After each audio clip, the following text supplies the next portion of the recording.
ఆంధ్రప్రదేశ్కు పెట్టుబడులను ఆకర్షించడమనే లక్ష్యంతోనే రాష్ట్ర ఐటీ విద్యాశాఖ మంత్రి నారా లోకేష్ దక్షిణ కొరియాలో తన పర్యటనను కొనసాగిస్తున్నారు.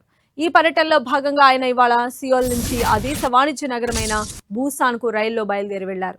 బూసాన్లో ఆయన పలు కీలక కార్యక్రమాల్లో పాల్గొనున్నారు. బూసాన్లో ఏపీడీఈబీ ఆధ్వర్యంలో ఏర్పాటు చేసిన అపెక్స్ కొరియా విభాగాన్ని మంత్రి లోకేష్ ప్రారంభించనున్నారు. రాష్ట్రంలో పెట్టుబడులు పెట్టాలనుకునే కొరియా పారిశ్రామికవేత్తలకు ఇది ఒక సహాయక అనుసంధాన కేంద్రంగా పనిచేస్తుంది. అనంతరం కొరియా మెరైన్ ఎక్విప్మెంట్ అసోసియేషన్ నిర్వహించే రౌండ్ టేబుల్ సమావేశంలో లోకేష్ పాల్గొని ఏపీలో ఉన్న అవకాశాలు వివరించనున్నారు. BNK Financial, Buyoung Group, Hyung Song Group వంటి ప్రముఖ సంస్థలు ఉన్నత స్థాయి ప్రతినిధులతో లోకేష్ సమావేశం కానున్నారు. సాయంత్రం స్థానిక షువాల్స్ ఫుట్వేర్ ఫ్యాక్టరీని సందర్శిస్తారు. తన కార్యక్రమాలను ముగించుకొని రాత్రికి తిరిగి బూసాన్ నుంచి సియోల్ చేరుకుంటారు.